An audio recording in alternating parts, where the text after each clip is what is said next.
Uno de los testigos que habló de los robos fue el expresidente Alejandro Agustín Lanusse, que contaba cómo a él le parecía inconcebible que cadetes del colegio militar vieran que sus superiores se disfrazaban y volvían de procedimientos con la vajilla del té, con bandejas, con televisores y radios que habían robado.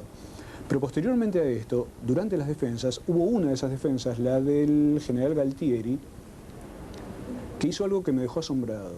Explicó que no se trataba de robos, sino que se trataba de botín de guerra. El planteo de ellos era el siguiente: hubo una guerra y en las guerras es válido el botín de guerra, según una vieja doctrina de Francisco de Vitoria en el siglo XVI. O sea que reconocían los robos, pero planteando que en realidad era un botín de guerra. Con respecto al tema de la guerra, hubo un argumento muy interesante del fiscal Estracera que planteó: aquí no hubo una guerra, sino delitos. Y si hubo una guerra, estos señores son criminales de guerra. O sea que aún la guerra hoy en día no justifica ni el robo, ni la tortura, ni nada de lo que ocurrió en el país.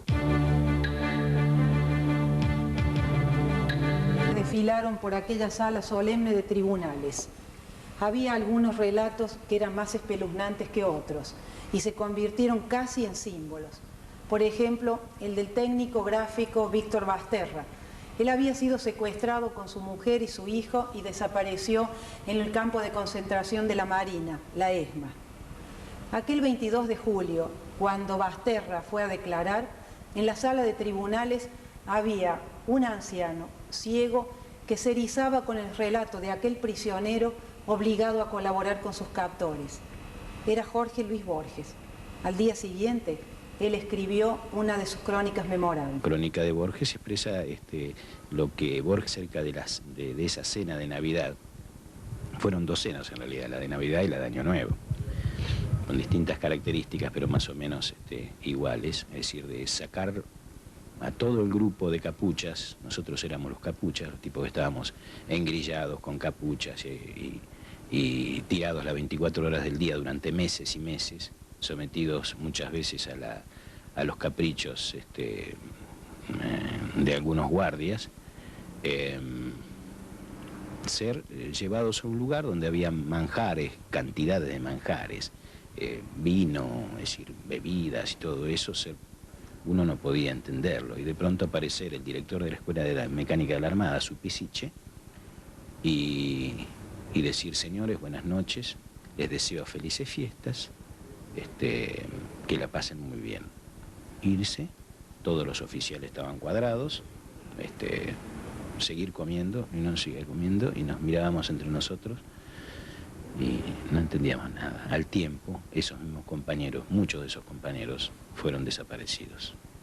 O sea, es un delirio. Y mi oficio es gráfico, y tenía amplios conocimientos de fotografía, y en función de ese oficio, y porque había un gabinete que tenían armado de falsificación de documentos,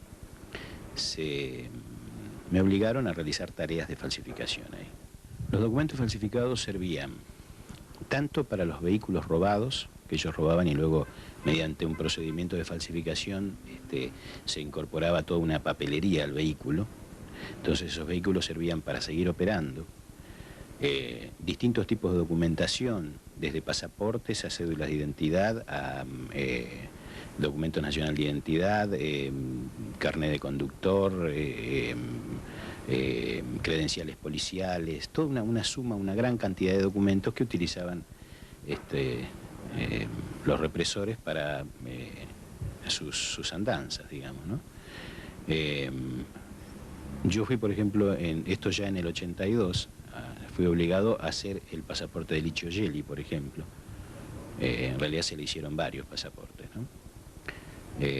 Y también incluso posterior, ya en el 83, unas boletas extrañas con sellos extranjeros que eran para falsificación de armas. Esto lo manejaba un capitán Dunda. A lo largo de mis 4 años y medio, casi de cautiverio, yo fui sacando, mediante el conocimiento que yo tenía, el acceso que yo tenía a las fotos, porque yo le sacaba las fotos a los represores, fui sacando así en forma escondida una cantidad bastante considerable de fotos, es decir, algo así como 110, 115 fotos de represores, y en una oportunidad había una bolsa, que ya eran más o menos en noviembre del 83, empezaron a quemar material. Otro material lo habían clasificado, es decir, a mediados del 83 habían ido un grupo de estos represores que habían participado anteriormente en ese grupo de tareas de la Escuela de Mecánica de la Armada, fueron como comisionados a hacer una especie de clasificación de documentación. Esa clasificación después la llevaron, la pusieron en otros lugares, y todo lo restante lo quemaron. Entre ellos iban a quemar una serie de negativos que había, que yo guardé, y que fueron las fotos de muchos compañeros desaparecidos. A mí me liberan, me dicen que me vaya a mi casa, que me quede en mi casa, que no haga ninguna cosa extraña, porque incluso con amenazas veladas y no tan veladas, esto sucede una semana antes de asumir Alfonsín. En el momento que el pozo, o sea, la famosa casa de oficiales, donde funcionaba el grupo de tareas 3.3 de la Escuela de Mecánica de la Armada, es desmantelado. Yo digo que apagué la luz porque prácticamente ese fue el último instante en que la operatividad seguía por otros cursos. Los testigos llegaban día a día a tribunales con sus relatos de horror y muerte. Hasta entonces, seres anónimos que pasaron a narrar públicamente sus padeceres. En la sala, un silencio monástico acentuaba el dramatismo de sus historias. El viernes 11 de febrero, por la noche, una semana después que habíamos llegado, hubo un traslado masivo, se llevaron a todos, se llevaron a todas las mujeres. Me trasladaron a un lugar, detuvieron el auto, abrieron una puerta de rejas, me metieron adentro, me apoyaron contra una pared y me dejaron ahí. Volvieron a cerrar la puerta de rejas. Y en ese momento se me acercó una persona y me sacó la venda. Se trataba de Patricia Uchansky. ¿Se trataba de? Patricia Uchansky, la persona que yo había visto torturada. Me dijo: Adriana, no te preocupes, Miguel está acá, tu marido está acá, estamos todos juntos. Allí me empezó a contar dónde estábamos, de qué se trataba, yo estaba desesperada. Fue muy impactante, por ejemplo, el día que Adriana Calvo de la Borde relató cómo parió a su hija en un auto policial. Fue muy impactante el relato, el de Jacobo Timerman, fue muy impactante. Cada relato que en sí mismo, si uno se pone a pensar hoy con el tiempo, era un libro, o una enciclopedia, una historia completa, y había a lo mejor 8 o 10 casos de esos por día. Yo creo que en el momento del juicio no siempre tuvimos la capacidad para comprender todo lo que ocurría en una sola jornada. En unas pocas horas te hablaban de las noches de los lápices, de diplomáticos desaparecidos como Elena Holmberg, de obreros desaparecidos de los que no hemos recordado a veces su nombre. Fíjate que incluso en la sentencia aparece los homicidios por los que fue acusado Macera, pero sobre todo en el caso de Videla, de gente de la que no se conoce su nombre, solo se conoce su cuerpo.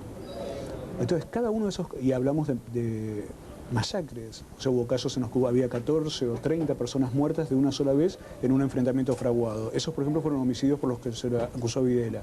Cada uno de estos casos, cada uno de estos testimonios, yo creo que fue muy conmovedor y a mí me dejaron muy marcado por la veracidad que había allí. Allí uno encontraba cosas que después, con los años, fuimos comprobando. Finalmente, la sentencia llegó el 9 de diciembre de 1985. Con penas que iban entre la prisión perpetua y los 5 años de prisión, fueron condenados 5 de los excomandantes. Los otros 4 fueron absueltos. Y una sorpresa de última hora. Los jueces alteraron la estrategia de pacificación del presidente Alfonsín, que pretendía condenar solo a las cúpulas militares, y ordenaron el enjuiciamiento de los que asesinaron, torturaron y secuestraron, unos 400 oficiales y suboficiales.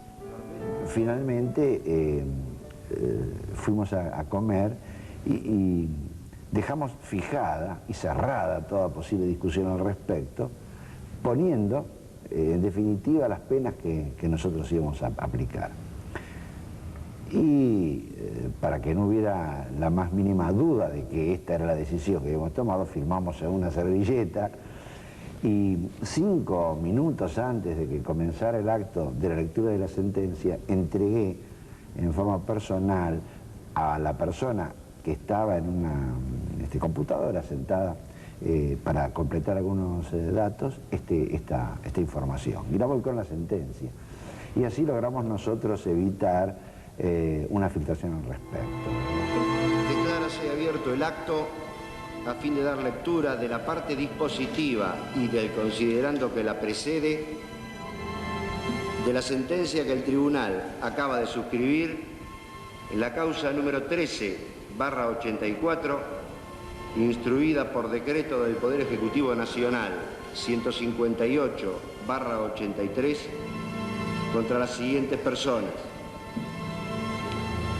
Teniente General Jorge Rafael Videla, Almirante Eduardo Emilio Macera, Brigadier General Orlando Ramón Agosti, Teniente General Roberto Eduardo Viola, Almirante Armando Lambruschini, Brigadier General Omar Rubén Rafiña, Teniente General Leopoldo Fortunato Galtieri.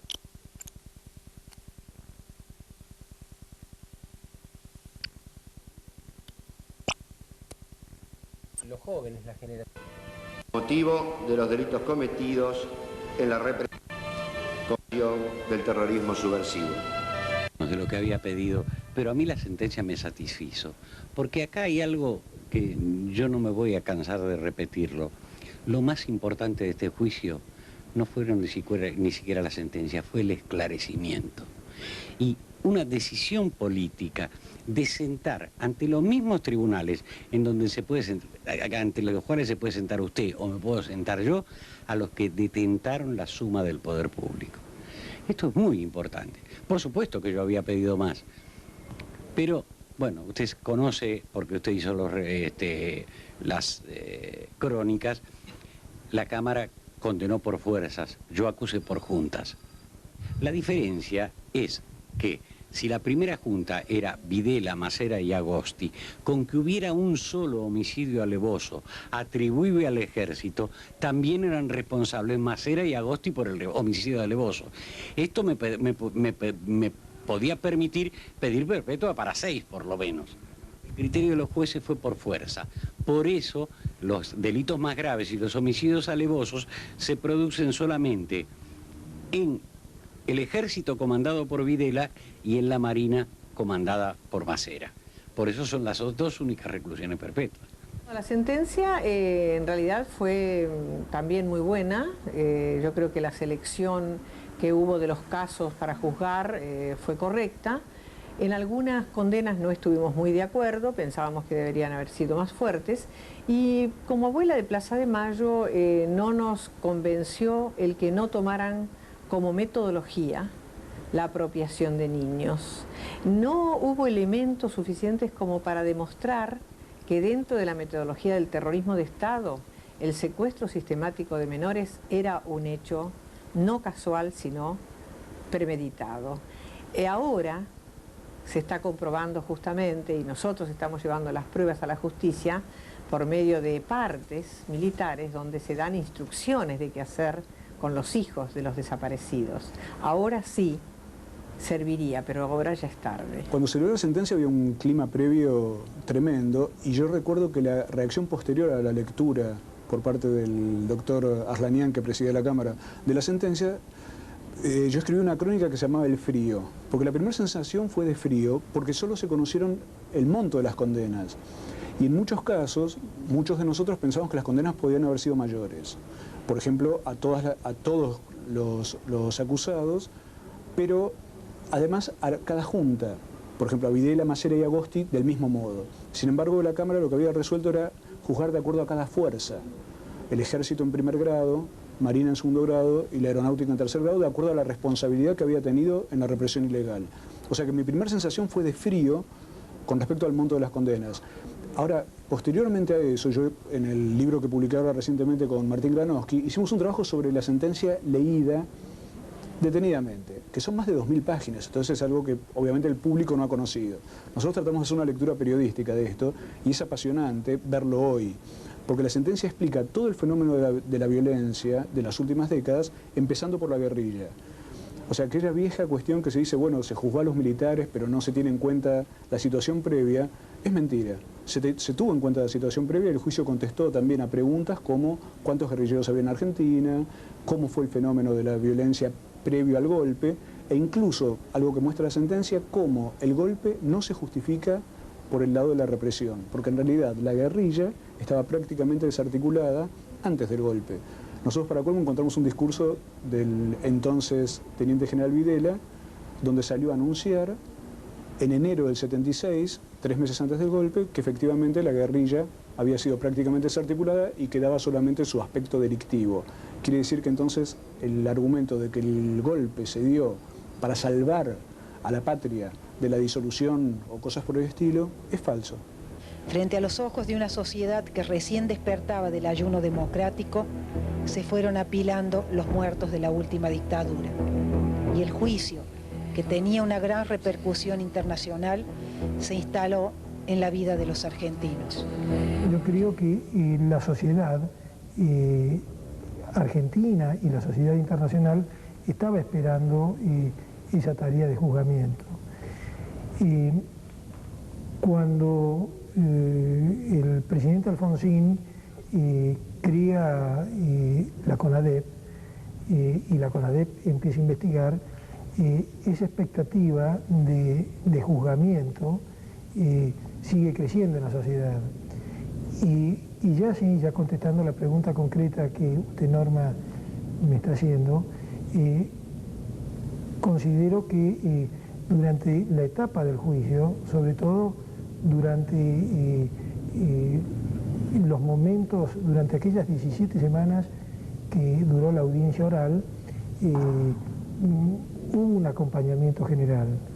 Por supuesto que, como en todas las cosas públicas, ahí existen mayorías y mayorías que acompañan o que desaprueban y minorías que acompañan o desaprueban. Yo cuando le estoy hablando de si había un acompañamiento, le estoy hablando del acompañamiento general. Había, por supuesto, minorías que de alguna manera estaban aferradas por distintos motivos, porque lo que había ocurrido les convenía, o, en fin, o porque habían pertenecido a las esferas gobernantes de por entonces, que también tenían voz y que se hacían oír a través de distintos diarios, pero la generalidad nos acompañó. Creo que fue un dolor para todo el país y algo de lo cual no nos hemos terminado de reponer, ¿verdad? Y pasarán generaciones porque todavía las consecuencias de todo eso y niños todavía desaparecidos y personas desaparecidas y en manos de Dios sabe quién esos niños, o sea, todavía esas secuelas las padecemos, pero por suerte ese juicio se hizo. Sin ninguna duda, en la Argentina hay un antes y un después, que tiene que ver con la dictadura y tiene que ver con el juicio a los comandantes. El balance creo que es, yo diría, positivo, en la medida en que, bueno, esto fortaleció una idea en la sociedad de que la justicia podía llegar a existir en este país. El reclamo de la herida profunda del corpus social argentino encontró una satisfacción, no en el sentido de satisfacción jajá, sino digamos que tuvo una respuesta honesta, decorosa, ética, y este fue el significado profundo del juicio a los comandantes. Yo participé, incluso di testimonio del caso particular de mi familia, el caso de mi hija Laura Estela, Y realmente, como argentina y aparte víctima, el juicio para nosotros representó una situación de instrumentación de justicia, de posibilidad de castigo, de verdad. Creo que fue muy alentador y fue único en Latinoamérica haber sentado a los responsables máximos de las Fuerzas Armadas en el banquillo de los acusados. Lamentablemente, todos sabemos lo que pasó después. Y lo que vino después, la obediencia debida, el punto final y el indulto que sacó de la prisión a los jefes militares. En primer lugar, que yo creo que lo que hizo el indulto fue convencer a la gente que estaba descreída en la posibilidad del juicio antes de que este se realizara y que a lo largo de su desarrollo, hasta culminar en la sentencia, y en los años posteriores, cuando vio que las penas se cumplían, empezó a creer que efectivamente era posible en la Argentina juzgar a los que habían detentado el máximo poder dentro del país, les confirmó que en realidad aquel primer pálpito inicial era el cierto. Y esto yo creo que fue lo que el indulto tuvo de peor, porque en cambio los hechos, que fue lo más permanente que este juicio dejó, la reconstrucción de lo que había ocurrido, eso no fue tocado por el indulto.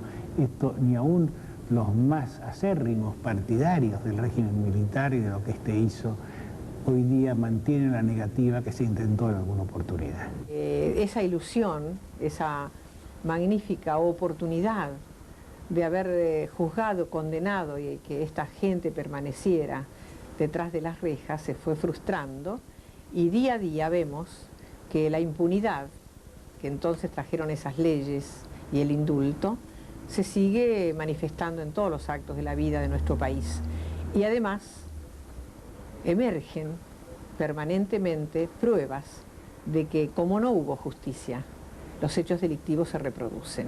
Y hoy en día estamos viendo que quizá hay implicados militares, cara pintadas o no, en hechos tan terribles como la Embajada de Israel o la AMIA. Si el juicio había recuperado la idea de que todos somos iguales ante la ley, 10 años después, la mayoría de los argentinos descree de sus jueces, incluidos aquellos que habían estrenado una independencia desconocida hasta entonces en nuestro país.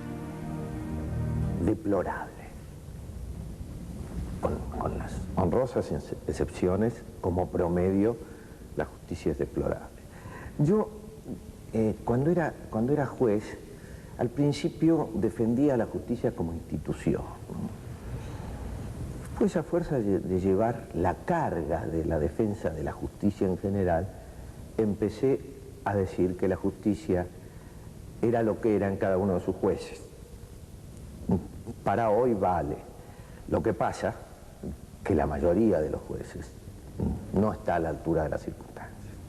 Creo que el poder político, a fuerza de querer dominar todo, no diría acabado, pero está cerca de acabar con la independencia de la justicia.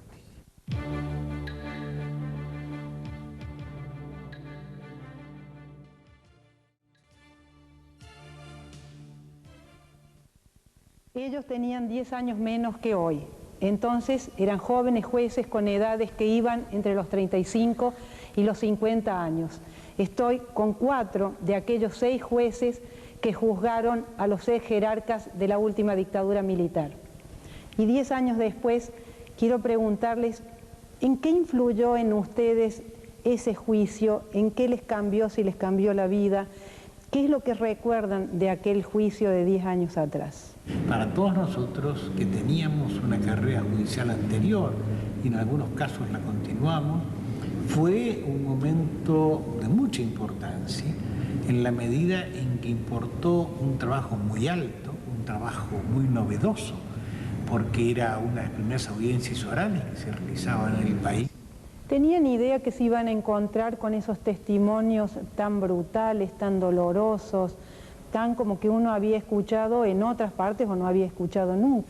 Estábamos de alguna manera preparados para escuchar testimonios de esa intensidad, de esa magnitud, de ese dramatismo. Hicimos como consecuencia del abocamiento, una instrucción preparatoria, preliminar, que permitió que rápidamente nos compenetráramos de los hechos. De modo que, por cierto, desde el momento en que comenzaron las audiencias públicas, recibimos un profundo impacto, una gran impresión por lo que estábamos escuchando. Eran relatos de gente que había padecido situaciones límites en la vida, tormentos, secuestros, familiares de personas que habían desaparecido, etc. En intensidad y en dramatismo, como les decía recién, yo creo que eran testimonios parejos. Rescato, porque me pareció muy singular uno de ellos, que fue el de Tamburrini. Se trataba de un hombre muy joven que había sido alojado junto con un pequeño grupo en una dependencia, en una casona que estaba bajo la jurisdicción de la Fuerza Aérea, que se llamaba la Mansión Seré, así se la conocía. Durante un tiempo prolongado ellos estuvieron en cautiverio. Y naturalmente que durante todo ese lapso estuvieron pensando cuál era la mejor manera de eludir esa situación, de escapar, de obtener la libertad. El testimonio de este hombre explicó en detalle todo este proceso psicológico, todo este proceso deliberativo, toda la relación que ellos habían establecido con sus guardiacárceles, en algunos casos de cordialidad, y luego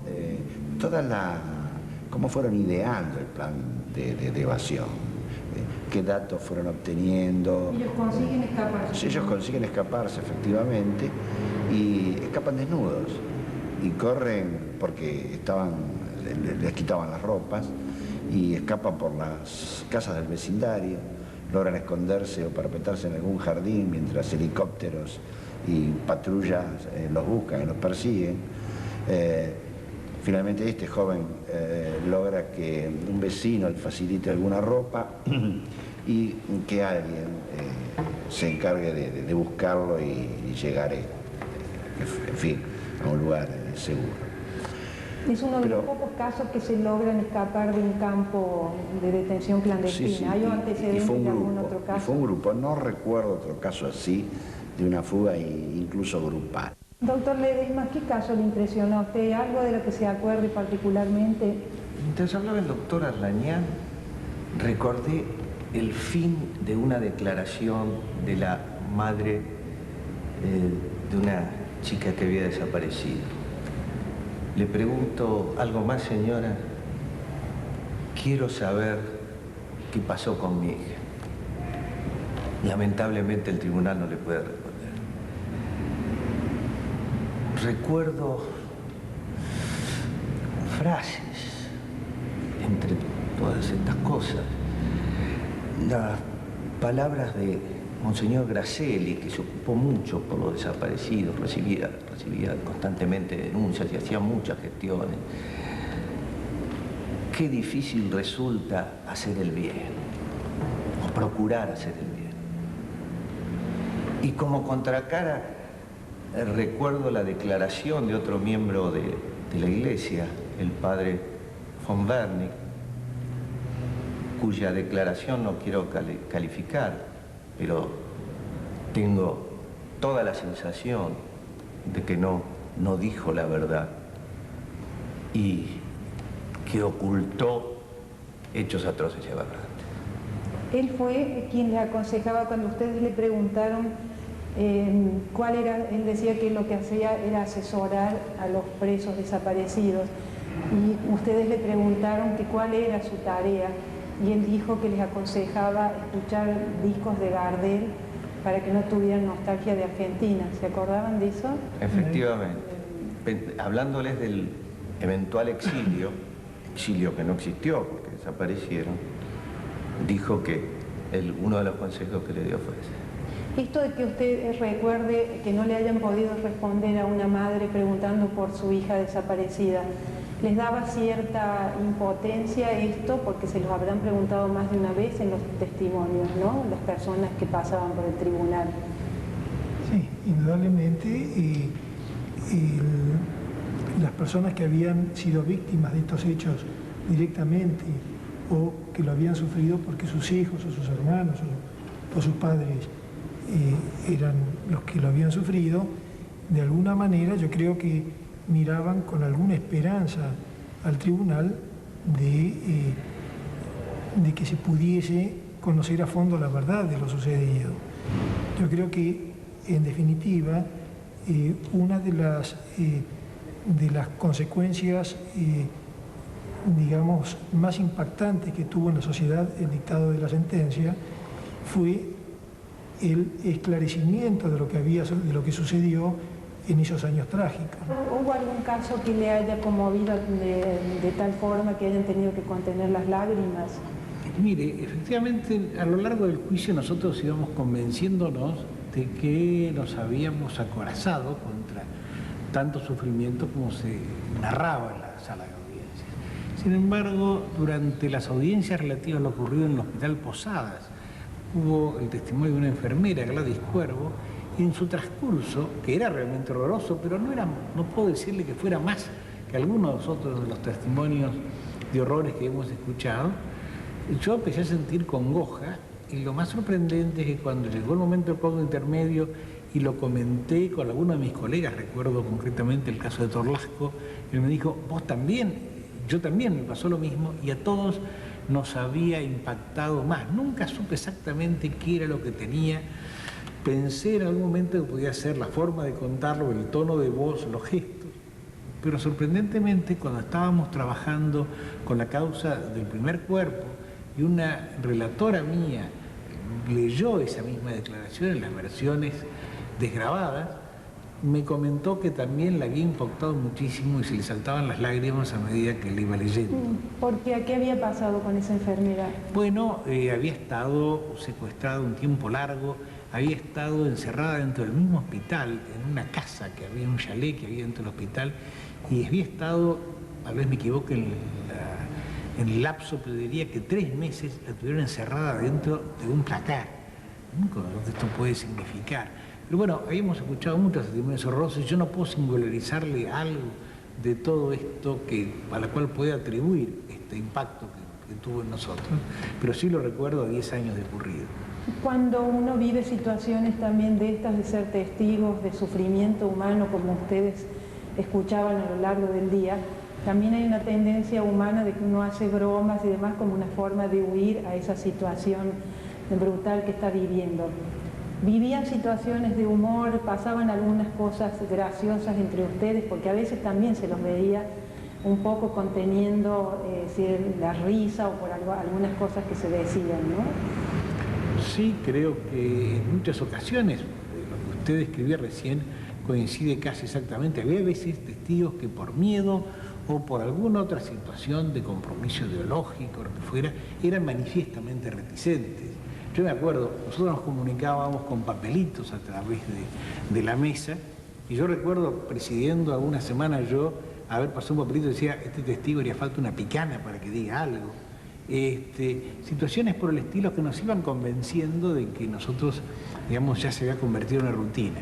El caso que digo de Gladys Cuervo lo vino a desmentir, pero efectivamente en tanto tiempo siempre hay, desde la situación que quedó, digamos, registrada de aquel testigo Chicone, el testigo de acento italiano, que estaba tan preocupado por escuchar él, porque era muy duro de oído, lo que le decíamos, que aparte de la forma de expresarse ya de por sí graciosa, cuando el que presidía la audiencia, que creo que era Torlasco, le dijo, hable cerca del micrófono negro, porque era el micrófono que daba audio a la sala, tomó el micrófono negro y se lo colocó en el oído. Y ahí sí hubo que hacer un cuarto intermedio porque todo el tribunal no pudo evitar reírse a las carcajadas. La sentencia tiene un aspecto polémico que es decir, bueno, ustedes probaron de que hubo un terrorismo de Estado, pero a la hora de las condenas, por ejemplo, a Videla se lo condena por 16 homicidios. Es decir, lo que provocó después era que parecían en la magnitud de todo lo que sustentaba la sentencia que ustedes solo pudieron condenar en los casos que estuvieran probados.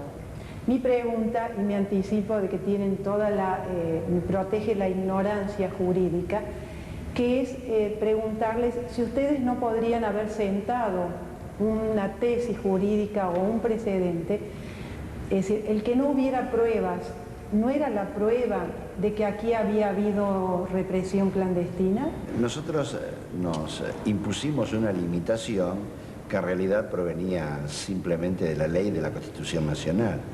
Para juzgar estos hechos, nosotros aplicamos el sistema jurídico penal vigente y anterior, incluso a la fecha de comisión de los hechos.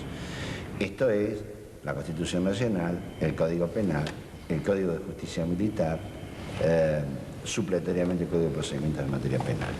Y esto significaba adherir y atenerse a los principios que limitan o que pautan el juzgamiento penal. El principio de reserva, el principio de legalidad, el principio de inocencia, etc. Con lo cual no debíamos ni podíamos innovar, porque si hubiéramos, digamos, condenado por hechos que no tenían un claro encuadramiento en el Código Penal, hubiéramos violado estos principios de la Constitución Nacional. ¿Se imaginan próceres? ¿Se ven en la historia? Me niego a declarar. Se niega a declarar. No, yo particularmente entiendo que no. Creo que es muy importante lo que hemos hecho. Es decir, la importancia, la pauta de la importancia uno la va tomando por esto. Han pasado 10 años y bueno, creo que esa labor fue reconocida, rescatada, valorada. En esa medida creo que es muy importante. De ahí al procerazgo hay una distancia. Sí. Bueno, aquí un poco siguiendo con lo que había dicho al principio, yo creo que lo que tiene que pasar a la historia, o lo que va a permitir, lo que va a ayudar a escribir la historia, es el esclarecimiento de lo que pasó. Eso es lo realmente trascendente, más allá de los hombres protagonistas, ¿no?, de esa tarea de esclarecimiento. Yo les agradezco muchísimo, como siempre, toda la generosidad y la disponibilidad que ustedes tienen para que podamos, de alguna manera, recrear lo que fue aquel 10 de diciembre de 1985, el día que se dictó la sentencia, la condena a los ex jerarcas militares de la última dictadura. Están las historias personales. En este caso, la de los hijos de los desaparecidos, aquellos niños que se nos han convertido en estos últimos 10 años ya en jóvenes. Y como ustedes van a ver en este video, lo único que ellos buscan es recuperar la identidad, saber quiénes son. Crecí, no puedo recordar muchas cosas.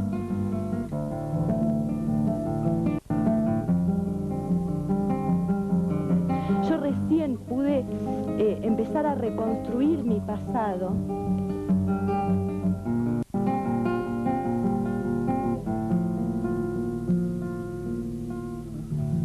Yo cuando era chico le preguntaba a mi mamá dónde está mi viejo.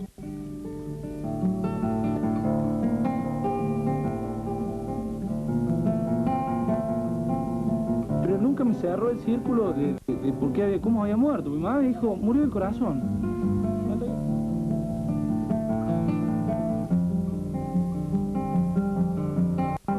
Jamás, nunca hablamos de mi viejo.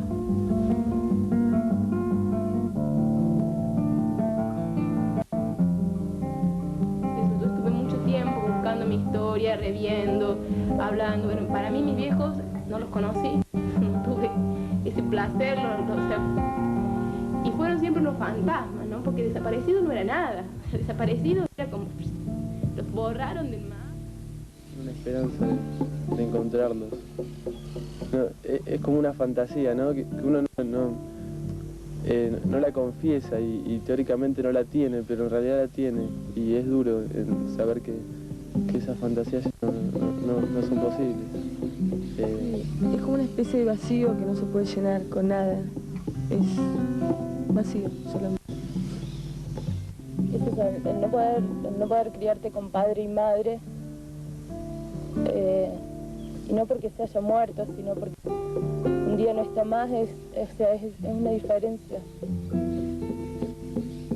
Si querés saber de dónde venís y querés ver quiénes eran tus viejos y cómo eran, cómo hablaban, cómo pensaban, y no están.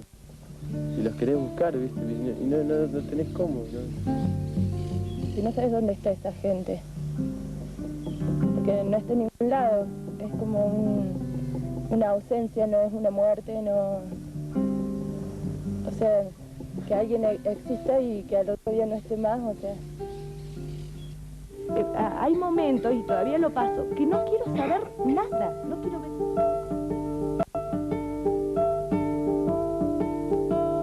Siento esto, de que siempre lo pude hablar, lo pude decir, a eso uno llama asumirlo, pero también... No es que nosotros digamos, no, le hemos asumido, no le hemos asumido también, a mí me pasa.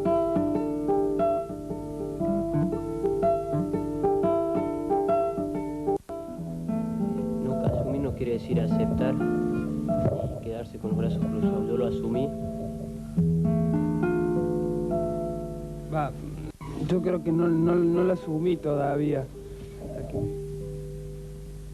Quiero que me expliquen qué es asumir para ustedes. Desde que tengo razón de la memoria, sé lo que pasó con mi papá.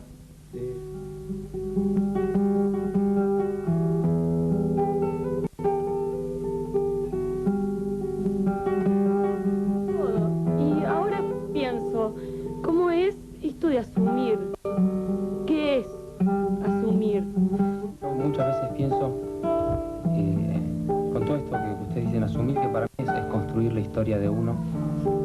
Y creo que cuando se llevaron a nuestros padres, los tabicaron a ellos y a nosotros también.